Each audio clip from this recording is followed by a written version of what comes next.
I am an intuitive, and I'm here for you guys. I am going to try my most authentic ways of showing up for the next 6 months. We are going to lock in on how important showing up for people is, and I wanted a platform where I could express myself, and then also have replays for you guys for free.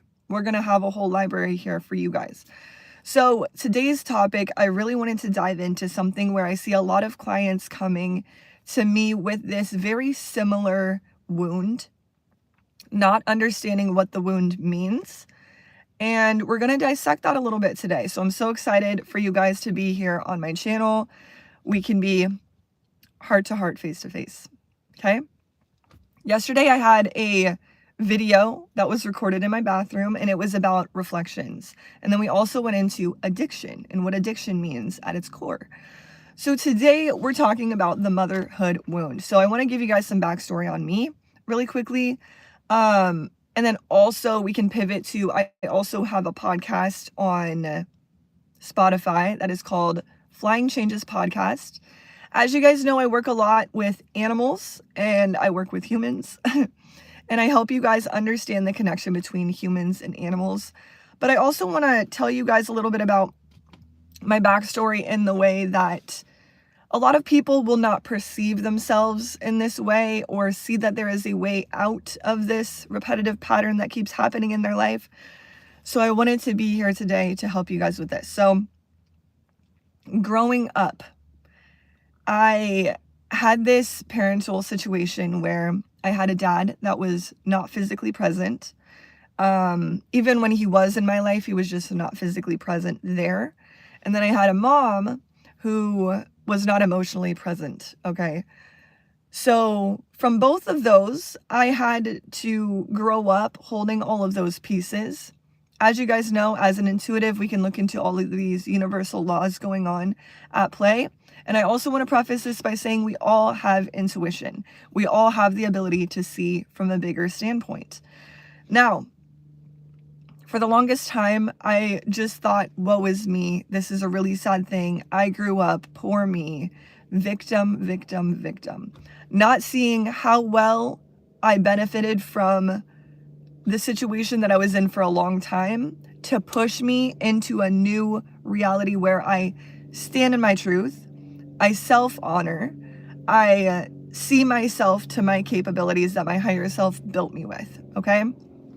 And to preface this all, your higher self builds your entire life, okay? So this is how a storyline can go. This is how my storyline went. Taylor, me, grew up really, really victimized and playing very, very small. I got really sick of that. I got done with it.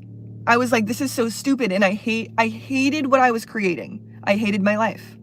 I hated my life.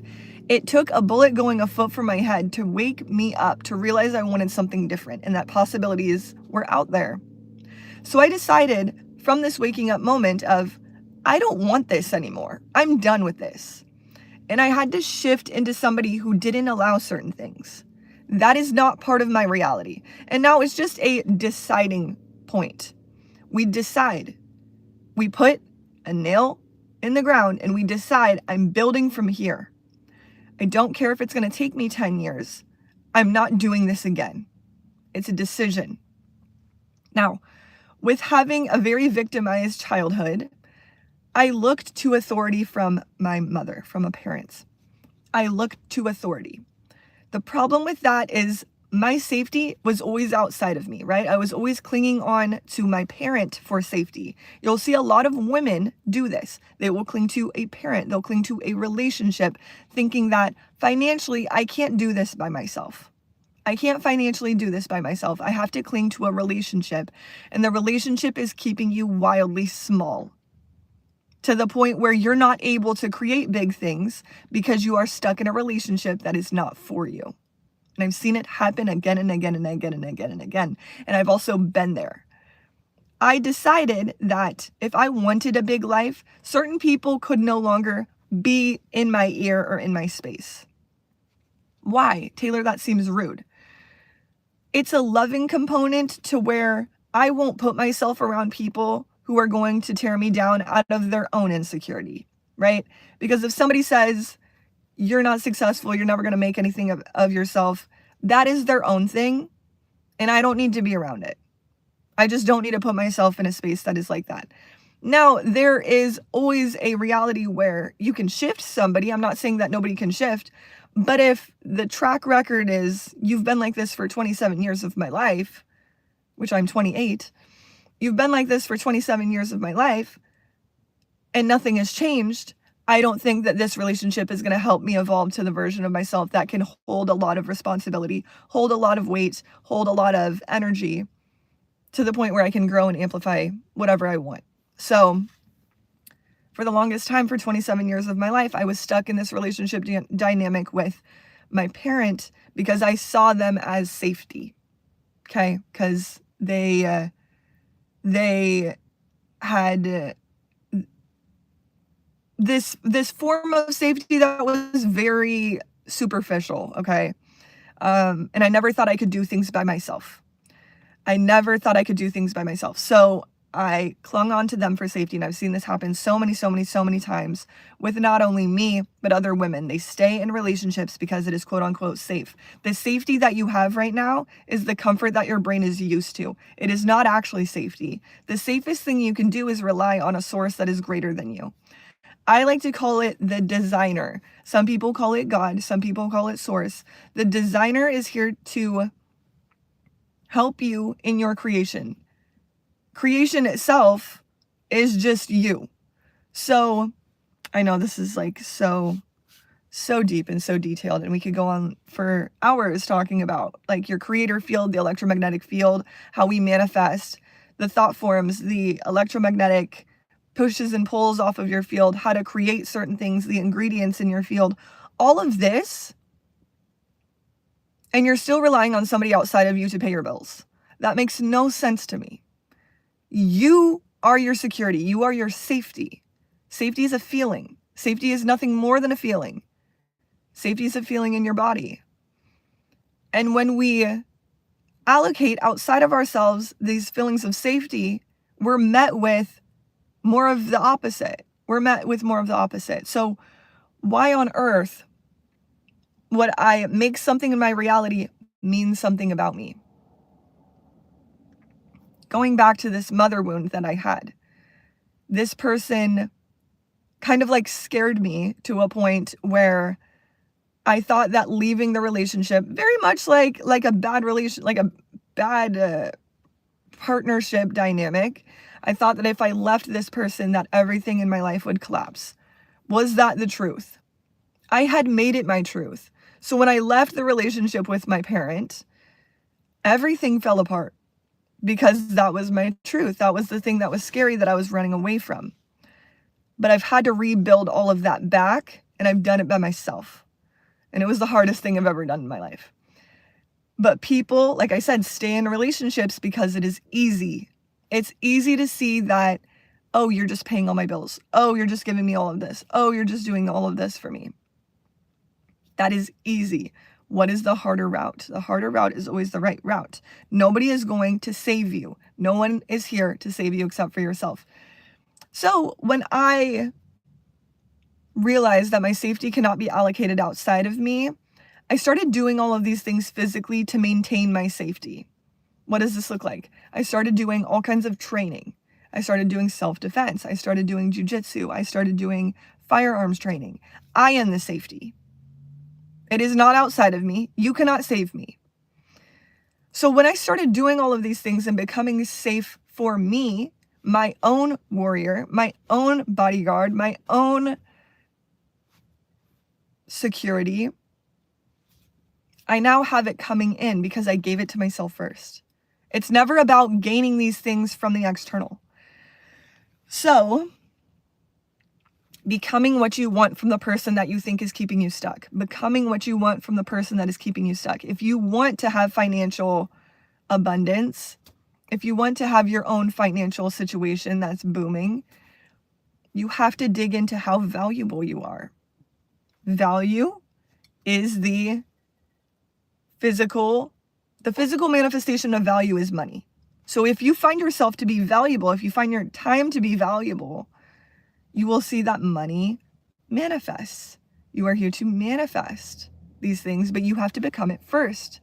Alchemy. You are the person here to alchemize all of the things. So I wanted to get on here because I see so many women allocating their attributes to other people outside of them.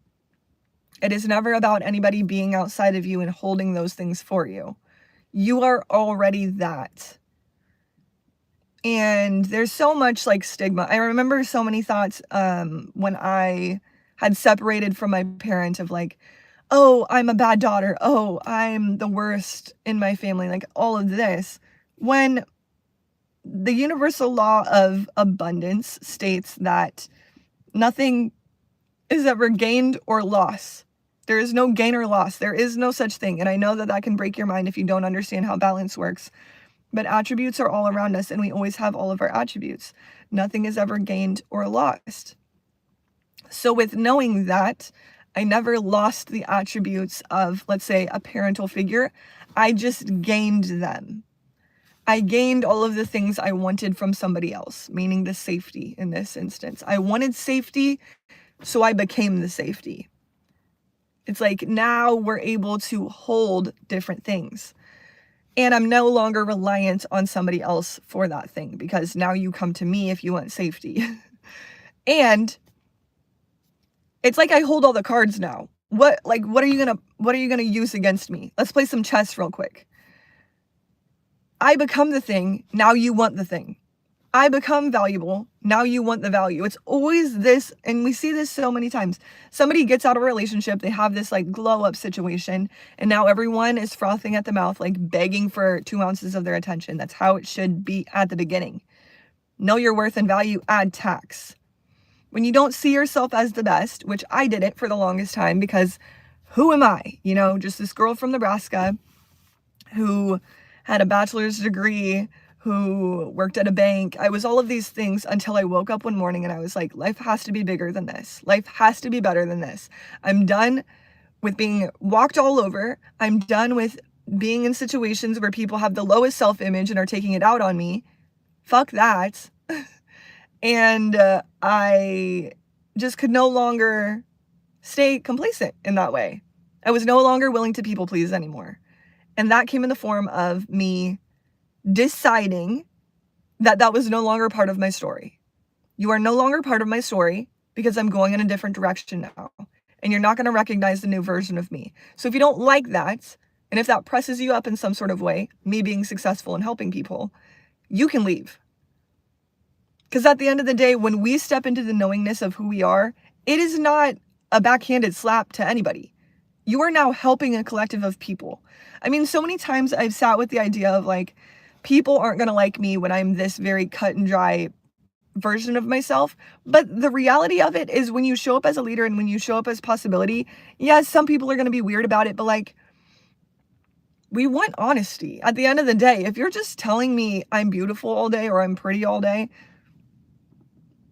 that's called people pleasing. You're not being your authentic self. I'd rather somebody tell me like, hey, this is a little weird about you, so that I can go in and change it. When you're authentic to your core being, instead of people pleasing, whether it's your husband, whether it's your wife, whether it's your neighbor, whether it's your employer, if you're out here people pleasing just to gain something from that, you aren't being your core self. Your core self has attributes that are wildly valuable. And when we see how growth is incorporated into all of this, then we're able to create a nice foundation for ourselves. But if I think, Taylor, you're weird for being mad all the time, you're not lovable for being mad all the time, if I think that, well, that's not in balance. That would be imbalanced, right? My perception of myself being imbalanced. I'm not seeing how me being mad is the best thing ever. When I'm mad, I do shit. I have a fire lit under my ass. I do shit. So, with that being said, I think it's so important for us to lock into certain things and notice what we want from other people. Give it to yourself. And this is where I really like to dive into, as an intuitive, going into the routine aspect of it and how compounding interest over time gains and gains and gains. Whereas if we're just scattered throughout our day and we have no foundation, what is there for us to build upon? So having some kind of routine to keep your nervous system in check while you are going about your day doing the really hard things. It might be really hard for you to do certain things, to show up to the gym, to show up to a workout class, to show up to meeting a new partner or having a date or whatever it is. It might be hard to do that. So having structure around how your day looks like and like the most valuable points of your day, and digging that into your core being, your foundational being, how I am. You show up as a leader, and then people want to mirror themselves off of you due to mirror neurons. I was talking about this yesterday. Mirror neurons are the things that are going to help other people understand who you are, and also your creator field. Your field says everything. So if I've not chosen myself for the past week and a half, somebody else is going to come very loudly into my reality and be like, I don't want to choose you. But it's never about them. It's always about us. We can call everyone a red flag. I am so done. I am so done with people on the internet being like, my person was a red flag. Why were they a red flag? Were they not pursuing you? Do you pursue yourself? Do you pursue your wants, needs, and career that you would like to build? If not, maybe they're just showing you something. Maybe they're just showing you something. Maybe it has nothing to do with them and they're just being this amazing angel guide on the outside to push you in the right direction. When I choose and pursue myself, everyone comes in doing it. Everyone. Because I'm setting a standard. You show up like this, and I'm not expecting anything from anybody else. But you will see a 98% changeover switch of how this person is acting toward you when you start acting that way for yourself. It is a script we run in our field. There is an electromagnetic body around our field that pushes out scripts. And when these scripts are being pushed out, other people mirror it back. Okay? That is called your creator field. As an intuitive, we can read into the field. We can see the compounding thoughts. We can see your compounding actions, and then people mirror that from you. And I talk so much about this on my podcast. My podcast where I've told you guys how I've been cheated on. I've had a bullet go a foot from my head. I've been evicted. I've had my car repossessed. I've had all of these things happen to me, and I've had to dig myself out of all of this. And no one was there to save me. So I'm telling you, you can be the victim of your life and wait for somebody to choose you, or you can start choosing yourself today in a way that everyone else has to mirror back to you. I like that way more, where I'm forcing the universe's hands to do the thing that I say, rather than waiting in this really weird victimized state of like, I hope someone chooses me. No, I tie the universe's hands behind its back and I ride it. You are mine. You are going to move how I dictate. It's no longer about if, it's about I'm getting the result and I'm not waiting because I've already done it. So I've also done some really, really hard things where other people are now showing up doing the hard things as well. But we always have choice in this lifetime. And when we think we don't have choice, it just comes from a self-image wound. Everything comes down to how we see ourselves and how we see ourselves around other people. Now, with that being said, if other people are coming into your reality, like I said, not choosing you or showing up funky or whatever is going on, it's always just a message to get us to our highest version of ourselves. I work with horses, you guys. I work with horses. I work with animals, and I help people bridge that gap. You are such a warrior for having the strength to come out. But it comes from a knowing of where I came from. Okay, so like I was saying, this light energy that is in a we live in we're in different realms all the time. Okay, so that's a whole situation we could talk about. But when we come from a parent energy, knowing that there's always solutions at higher frequencies, we tend to drop the fear, doubt, and worry because I know what I'm connected to. So with the fear, doubt, and worry, we're only limited to certain solutions that are maybe at that same frequency. So if I'm at 186 frequency, where the majority of I almost said United States, which yes, but the majority of the earth is sitting at 186 frequency, the solutions are going to be awful. They're going to be like, get another job, go do this, like just slave away. That's not where your solution lies most of the time. There's all kinds of solutions all the time, always. But if we taper down all of the opportunities because we're sitting at a lower frequency, we're not going to see the possibilities that can come in at any given moment, which is what I'm here for. I want all the solutions all the time, always.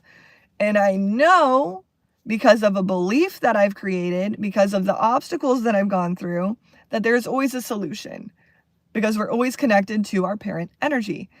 Your parent energy always has a solution. Imagine your source, the designer, God, and you're looking at your human self and you're like, I made this beautiful life for you to grow, to expand, to understand more. But there's no solutions for you right now. Like, does that make sense? No, it doesn't. It doesn't make any sense. There's always solutions to the opposite. There's always solutions to the other side of what you're going through. If you think about it like a book and you're on chapter 7 and you're going through this like problem, okay, there's an obstacle, you have no money right now. Well, there's still more to the book. You just have to understand, what am I missing right now? Oh, I'm missing the action piece. I need to be out there talking about what I do.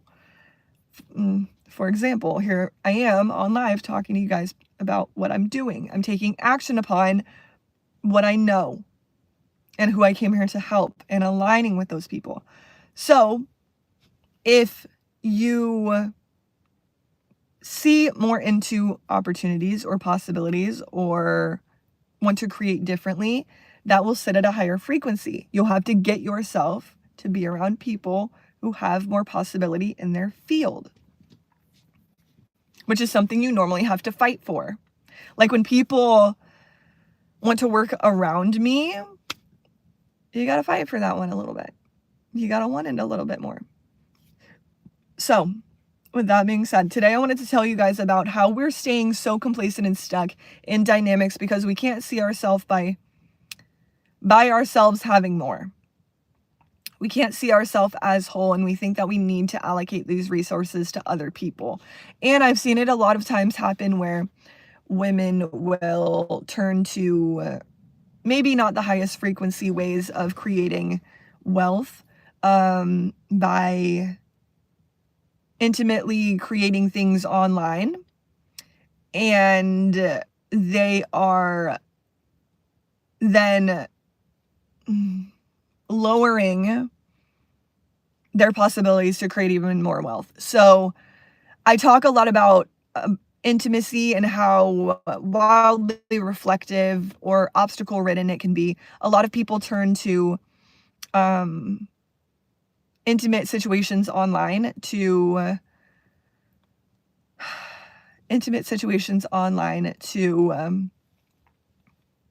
get their fill, but it is never going to satiate you. And the only thing that would satiate you is having a soulmate, which is probably the hardest thing you'll ever do in your life, which would require a lot of you looking inward and being like, where am I off in my approach? How can I bring in a partner? Where am I making time in my schedule for a partner? And what in my reality can I shift and mold and tie my universe's hands behind its back to bring in somebody like a partner? So I always talk about intimacy. I have so many videos of that on the internet about me talking about intimacy. It's one of my favorite things to talk about, as well as animals. I love to talk about our connections with animals. But these two things have always kind of been the bane of my existence because of the obstacles that I've gone through. And I want to help people and teach people the intricacies of having a really, really cool passion hobby and being able to create what you want this lifetime. I got so fed up with creating a job at a bank in my day looking like Groundhog Day every single day. I got so fed up with not being able to ride horses or be around animals. I got so fed up with my intimate situations with my partners being the worst experiences ever. I got fed up with a lot of these things. I got fed up with not feeling safe in my own home because I was living in an apartment, like I said, and my apartment was shot up. A bullet went a foot from my head. I got sick and tired of all of these things.